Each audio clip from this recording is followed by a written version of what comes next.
നമോ ഭഗവതേ വാസുദേവായ. ഓം. ശ്രീമദ്ഭാഗവത മഹാപുരാണം പ്രഥമസ്കന്ധം 6-ാം അധ്യായം 34-ാം ശ്ലോകം 12-ാം ഭാഗം. ഓം പ്രഗായത സ്വവീര്യാണി തീർത്ഥപാദ പ്രിയശ്രവ ആഹൂത ഇവ മേ ശീഘ്രം ദർശനം യാതി ചേതസി. യഥാർത്ഥത്തിലുള്ള ഭക്തന്റെ ഭാവം പറയാണ്. സ്വവീര്യാണി, സ്വന്തം വീര്യങ്ങളെ പ്രഗായത, നന്നായിട്ട് ഗാനം ചെയ്യുന്നു. അങ്ങനെയുള്ള മേ ചേതസി, എൻ്റെ ഈ മനസ്സിൽ പ്രിയശ്രവാഹ, നന്നായിട്ട് എല്ലാവരാലും സ്വീകരിക്കപ്പെടുന്ന, എല്ലാവരും ഭഗവാനെ കുറിച്ചിട്ട് പലതും പറയുമ്പോൾ അതിനെ എല്ലാവരും സ്വീകരിക്കുന്നത് കൊണ്ട് ഭഗവാൻ എല്ലാവരാലും അറിയപ്പെടുന്നവനായതുകൊണ്ട് ഭഗവാനെ എല്ലാവരും കേൾക്കണം എന്നുള്ള താല്പര്യമുള്ളായതുകൊണ്ട് ഭഗവാൻ പ്രിയശ്രവനായി. ഇപ്പോൾ ഭഗവാന്റെ ലീലകളെ എല്ലാവരും കേൾക്കണം, അത് പ്രിയത്തോടു കൂടിയിട്ട് കേൾക്കണം. അങ്ങനെ പ്രിയശ്രവനായിട്ടുള്ള ഭഗവാന്റെ സ്വന്തം വീര്യങ്ങളെ നന്നായിട്ട് ഞാൻ ഗാനം ചെയ്യുമ്പോൾ പ്രിയശ്രവാഹ, അതേപോലെ തീർത്ഥപാദ, ആ ഭഗവാന്റെ പാദത്തിന് എന്താ പ്രത്യേകത? എല്ലാവരും നമസ്കരിക്കണം. ഭഗവാനാണ് എല്ലാവരെയും നയിക്കുന്നത്. ഭഗവാന്റെ തൃപ്പാദങ്ങളാണ് ആദ്യം പോവുക, അതിൻ്റെ പിന്നാലെയാണ് നമ്മൾ പോവുക. ഭഗവാന്റെ ഭക്തന്മാരായിട്ട് നമ്മൾ ഭഗവാനെയാണ് ഫോളോ ചെയ്യുന്നത്. അപ്പോൾ ഭഗവാന്റെ ലീലകളെയാണ് നാം ഫോളോ ചെയ്യുന്നത്. ഭഗവാന്റെ ഈ ഭക്ത അനുഗ്രഹമാകുന്ന ഗുണങ്ങളെയാണ് നമ്മൾ ഫോളോ ചെയ്യുന്നത്. ഭഗവാന് സത്വജ സമോ ഗുണങ്ങളില്ല, ഗുണാതീതനാണ്. പക്ഷേ ഭഗവാൻ കാണിക്കുന്നതായിട്ടുള്ള കർമ്മമില്ലാത്തതായിട്ടുള്ള, ജന്മമില്ലാത്ത ആ ഭഗവാൻ സകല സ്വരൂപം സ്വീകരിച്ച് ചെയ്യുന്ന ലീലകൾ നമ്മൾ ഫോളോ ചെയ്യുന്നു എന്നതുകൊണ്ട് ആ തീർത്ഥപാദനായിട്ടുള്ള ഭഗവാനെ നാരദൻ പറയാണ്, ഞാൻ എപ്പോഴാണോ ആഹൂതഹ, ഞാൻ വിളിക്കുന്നത് അപ്പോൾ, ആഹൂതഹ ഇവ, ഞാൻ വിളിക്കേ വേണ്ടു, വിളിക്കുന്ന സമയത്ത് തന്നെ ശീഘ്രം ദർശനം യാതി, എനിക്ക് ഭഗവാൻ ദർശനം തരണം. നാം നമ്മെ എങ്ങനെയാണോ കാണുന്നത് അതേപോലെ.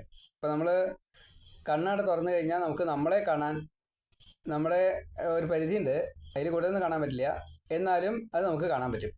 എന്ന കൂട്ടത്തിൽ നാരദന് എപ്പോഴാണോ ഭഗവാനെ ആഗ്രഹിക്കുന്നത് അപ്പോൾ അങ്ങോട്ട് വിളിക്കേ വേണ്ടു. നമ്മൾ കണ്ണ് തുറക്കുന്നു, ആ സമയത്ത് നമ്മൾ നമ്മളെ കാണുന്നു, പരിധിയുണ്ട്. എന്ന കൂട്ടത്തിൽ നാരദനും ഈ ഭഗവാനെ കാണാൻ സാധിക്കണം. പ്രഗായത, നന്നായിട്ട് തന്നെ ഗാനം ചെയ്യുന്നു, പ്രകർഷേണ ഗാനം ചെയ്യുന്നു. രോമഹർഷണൻ, ഉഗ്രശ്രവസ് സൂതന്മാരുടെ പ്രത്യേകതയാണ്, പേരാണത്, സ്വഭാവമാണ്. പറയുമ്പോൾ രോമം എഴുന്നേൽക്ക് നിൽക്കും, രോമാഞ്ചം ഉണ്ടാവും, പുളകിത ഗാത്രം ഉണ്ടാവും. പറയണ ആളും കേൾക്കണ ആളും. ഉഗ്രശ്രവസാണ്. ഉഗ്രശ്രവസ് എന്ന് വെച്ചാൽ കേൾക്കുന്ന ആളുകൾ നന്നോണം കേൾക്കുന്ന, ശ്രദ്ധിച്ച് കേൾക്കും. അതാ വാക്കിൻ്റെ പ്രത്യേകതയാണ്. എന്ന കൂട്ടത്തിൽ ഭഗവാനെ കുറിച്ചിട്ട് പറയുമ്പോൾ പ്രഗായത, നന്നായിട്ട് തന്നെ പാട്ട് പാടുന്നു. എന്താ പാട്ട് പാടുന്നത്? ഭഗവാന്റെ ലീലകളെ കുറിച്ച്. സ്വവീര്യാണി, ഭഗവാന്റെ വീര്യങ്ങളെ നന്നായിട്ട് പറയണു, പാടുന്നു. തീർത്ഥപാദനായിട്ടുള്ള ഭഗവാന്റെ ലീലകളെ പാടുന്നു.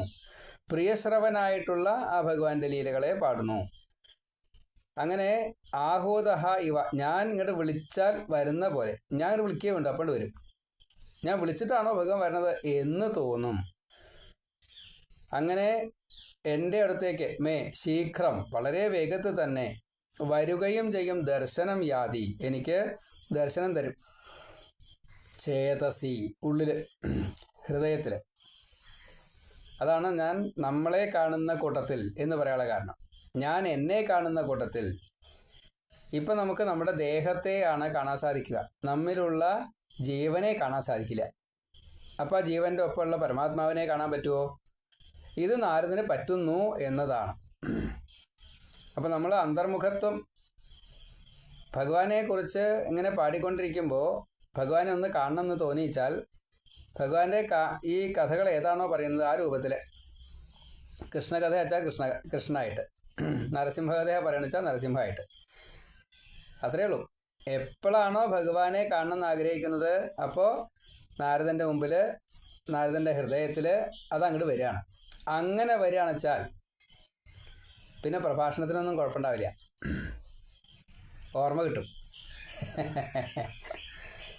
അപ്പോൾ ഈ മറവി രോഗമൊന്നും വിഷയമല്ല. കാരണം മറവി രോഗം ഭഗവാൻ തീർക്കും. അതാണ്. അവിടേക്ക് എത്തിയില്ല നമ്മൾ. അതുകൊണ്ടാണ് അവിടേക്ക് എത്ര വെച്ചാൽ കുറച്ച് താമസമുണ്ട്.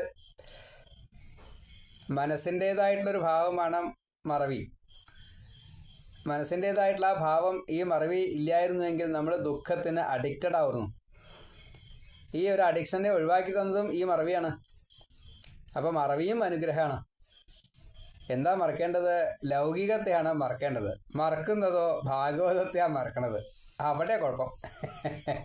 അത് നമ്മുടെ പാപം കാരണം കൊണ്ടാണ്. നമുക്ക് മോഹമില്ലായിട്ടല്ല. അപ്പം ഇത് കേൾക്കുന്ന ഭാഗവതന്മാർക്കൊക്കെ മോഹമുണ്ട്. എന്താ മോഹം? ഈ ഭാഗവതത്തിലെ ശ്ലോകങ്ങൾ ഇങ്ങനെ ഓർമ്മ വരിക.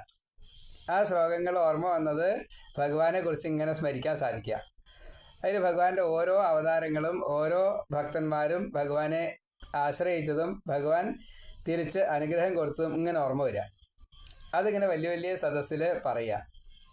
അവിടെ ഈ ശ്രോതാക്കള് രോമാഞ്ചം കൊണ്ടിങ്ങനെ ഇരിക്കുക.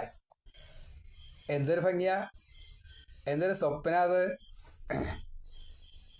ഇനി നമുക്ക് എപ്പോഴും ഈ ഭഗവത് സ്മൃതിയോട് കൂടിയിട്ട് ഈ ലോക വിഷയങ്ങളെയൊക്കെ വിട്ട് പ്രത്യേകിച്ച് നമ്മളൊന്നും ബാധിക്കരുത്. ആൾക്ക് വയ്യ, ഈ ആൾക്ക് വയ്യ, ഭർത്താവ് അങ്ങനെ ചീത്ത പറഞ്ഞു, മക്കൾക്ക് സമ്മതമല്ല, മക്കൾ വേറെ പോയി, എന്തൊക്കെ ദുഃഖ ദുരിതങ്ങളാണ് നമുക്ക് ചോദിച്ചാൽ ശരി. ഈ അറ്റാച്ച്മെൻറ്റാണ് കാരണം.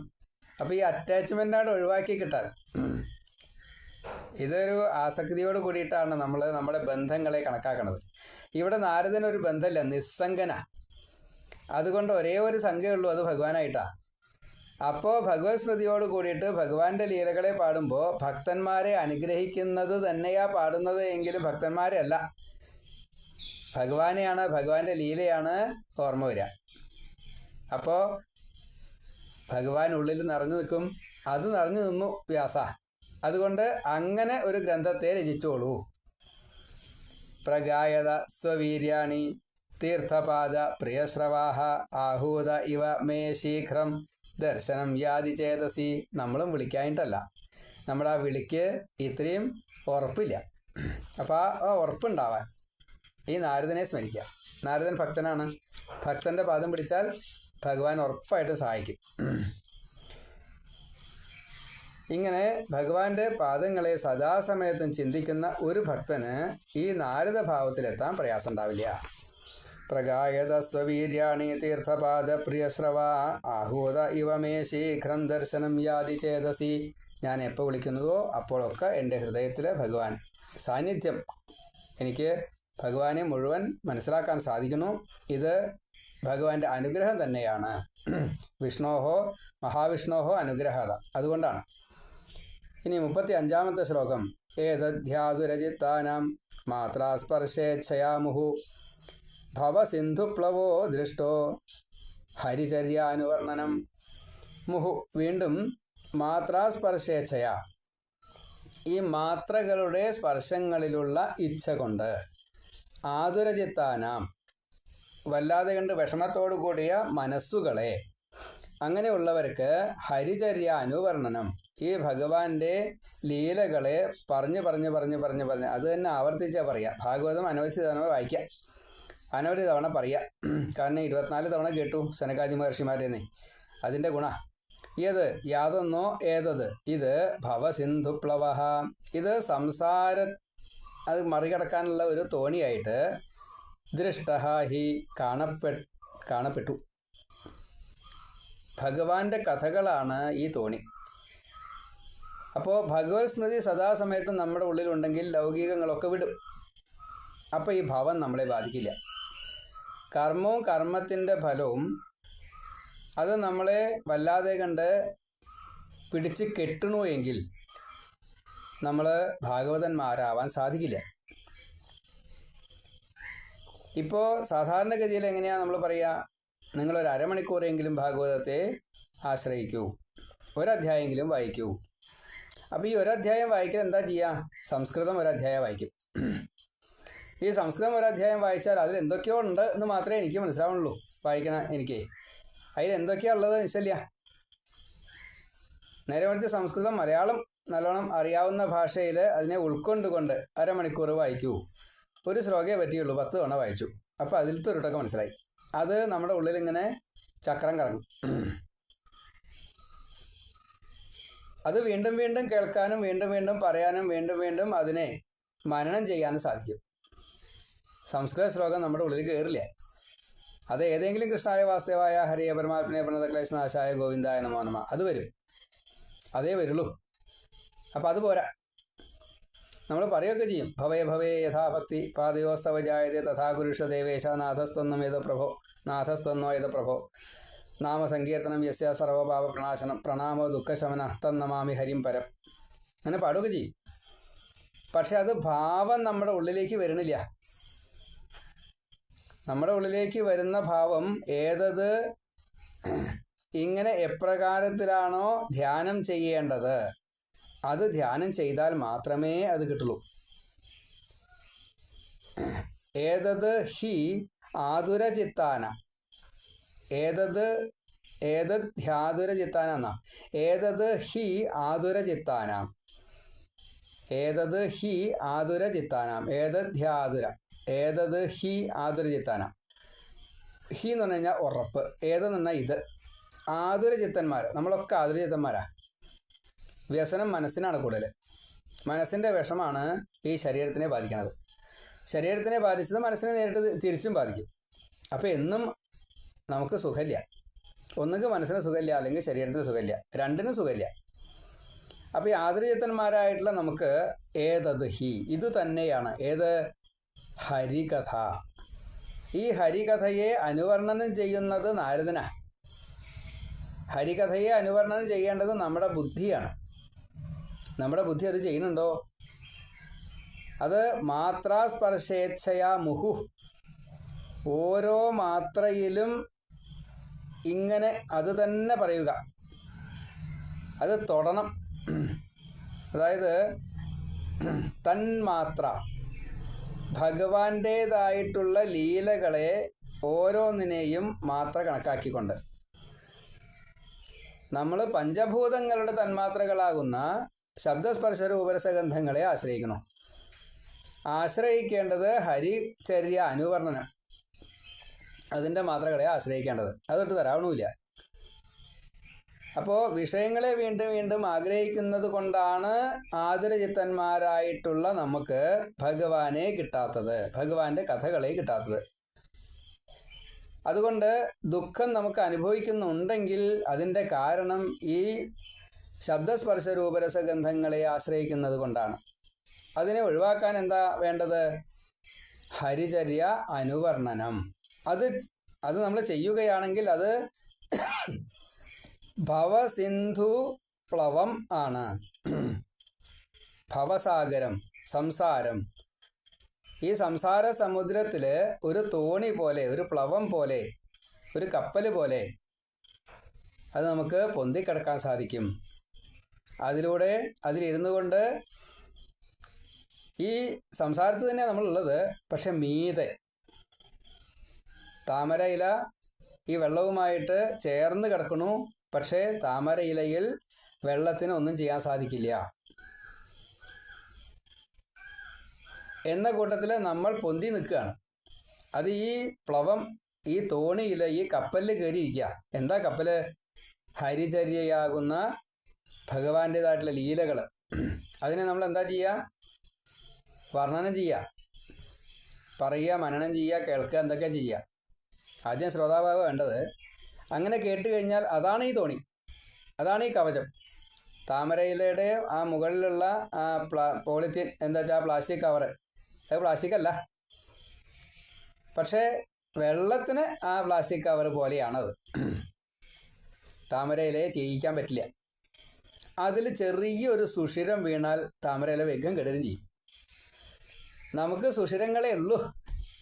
നമ്മുടെ കപ്പലെപ്പോഴും കപ്പലിലായിട്ടല്ല. ഭാഗവതം നമ്മുടെ മുമ്പിലുണ്ട്, ഹരിചര്യ നമ്മുടെ മുമ്പിലുണ്ട്. പക്ഷെ അതിലെപ്പോഴും സുഷിരാണ് നിറച്ച്. അപ്പോൾ നമ്മുടെ കപ്പൽ മുങ്ങി കിടക്കുക. എന്നാൽ മുങ്ങിക്കപ്പലായാൽ മതി. അതൊട്ടില്ല ഇനി. മുങ്ങിക്കപ്പലിൻ്റെ ഉള്ളിലേക്ക് കടലിൻ്റെ എത്ര വലിയ മർദ്ദവും കയറില്ല, കടലിൻ്റെ വെള്ളവും കയറില്ല. നമ്മുടെ കപ്പൽ മുങ്ങിക്കിടക്കുകയാണ്, ടൈറ്റാനിക് മുങ്ങിയ പോലെ. എന്താ ചെയ്യുക? ഹരികഥ നമ്മുടെ മുമ്പിലുണ്ട്, പക്ഷെ വർണ്ണിക്കാൻ മാർഗമില്ല. സംസ്കൃതം നമ്മൾ വായിക്കണതേ, നമുക്കൊന്നും അറിയില്ല. എന്താ ചെയ്യുക? ഞാനും വായിച്ചു, എന്നിട്ട് അത് തന്നെ ദുഃഖാവുക. ഞാൻ വായിച്ചു, എന്നിട്ട് ഇത്രയൊക്കെ ഞാൻ വായിച്ചു, എന്നിട്ട് എനിക്ക് തരുന്നില്ലെന്നാ. എന്ത് ഇത്രയൊക്കെ വായിക്കണത്? മനസ്സിലെന്തെങ്കിലും കയറണ്ടേ? ആ ലീല മരണം ചെയ്യാൻ സാധിക്കണ്ടേ? പ്രപഞ്ച വിഷയങ്ങളിൽ നിന്ന് വിട്ടു നിൽക്കാൻ സാധിക്കണ്ടേ? ഈ കപ്പൽ മുക്കിയിട്ട് എന്താ കാര്യം? ആ പുസ്തകം കൂടി കേടുവരും, അത്രയേ ഉള്ളൂ. കപ്പലാകുന്ന പുസ്തകം അതെ. ആ പുസ്തകത്തിൽ നിന്ന് നമുക്ക് കിട്ടേണ്ടത് എന്താ? ഒരു സേഫ്റ്റിയാണ്. എന്തിൽ നിന്നാ കവചമായിട്ട് കിട്ടേണ്ടത്? ഈ വിഷയങ്ങളിൽ നിന്നാണ്. എന്താ വിഷയം? സംഘദോഷം, സമ്പർക്കദോഷം. നമ്മുടെ മക്കളെ പേരെ കുട്ടികളുടെ മുത്തശ്ശൻ മുത്തശ്ശൻ, എൻ്റെ വീട് ധനം പറമ്പ് ഒന്നും പറയണ്ട. എൻ്റെ വിദ്യ, എൻ്റെ യശസ്, എൻ്റെ എൻ്റെ എൻ്റെ എൻ്റെ എൻ്റെ നമ്മുടെ ഏറ്റവും വലിയ കുഴപ്പതാണ്. കാന്തായി മേമേ തനയായി മേമേ പശവശ്ച മേമേ മേമേതി കുർബന്തി സദാ മനുഷ്യ. ഇതൊക്കെ എൻ്റെ എൻ്റെ എൻ്റെ എന്നെയാണ്. അപ്പം ഈ ഹരിചര്യ അനുവർണ്ണനം നമുക്ക് കിട്ടില്ല. ഈ കപ്പൽ നമുക്ക് കപ്പലുണ്ട്, പക്ഷെ അത് മുങ്ങിക്കിടക്കുക. അതിൻ്റെ ഓട്ടം അടക്കണം.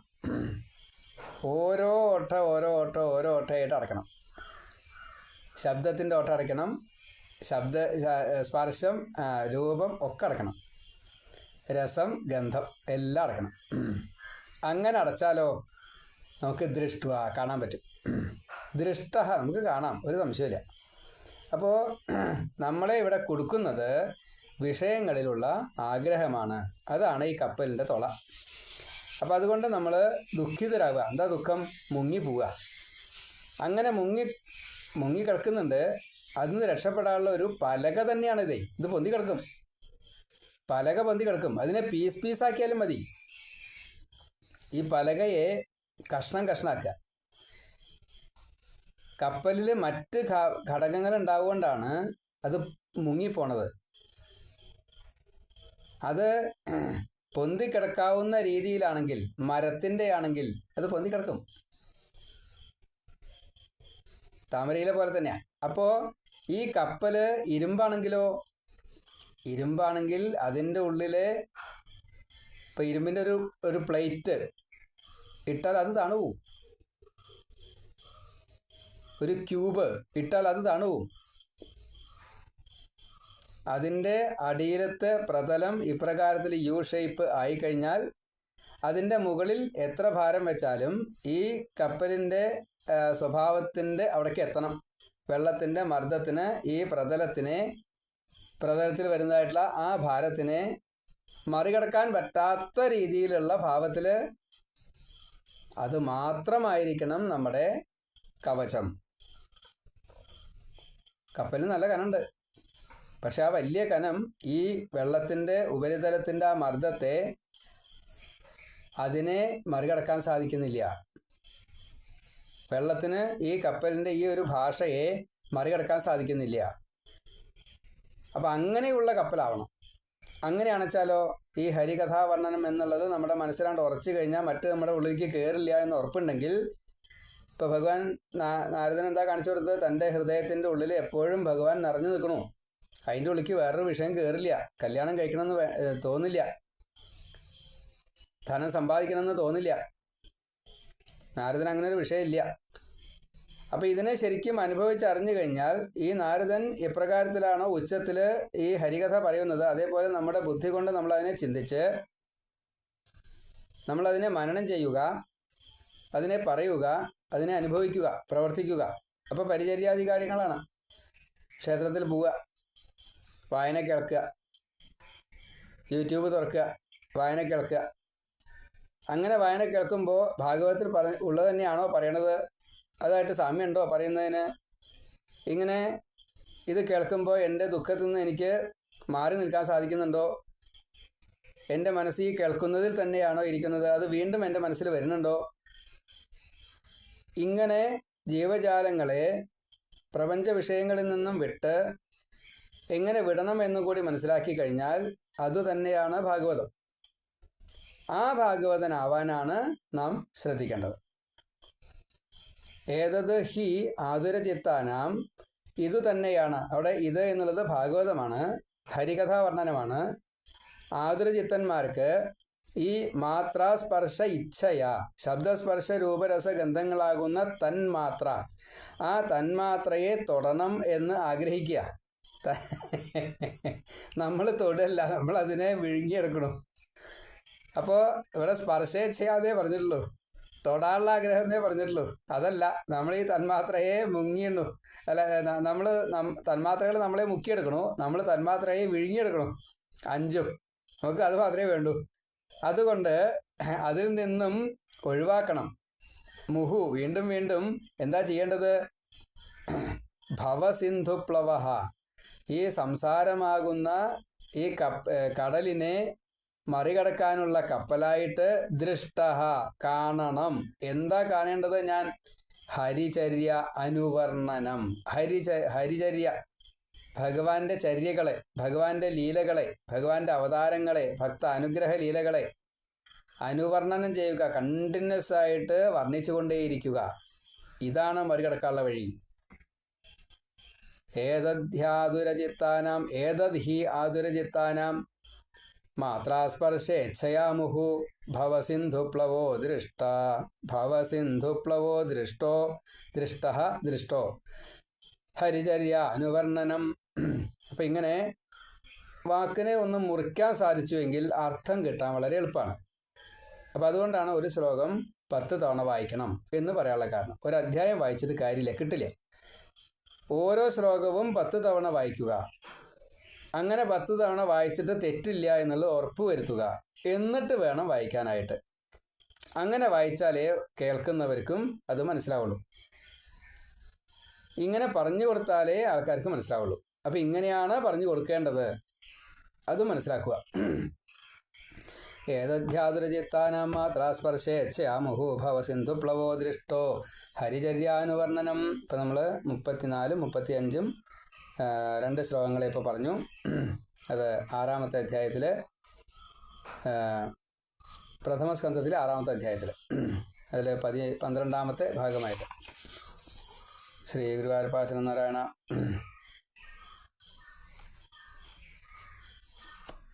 ബാക്കിയുള്ളത് നാളെ പറയാം. നാരായണ.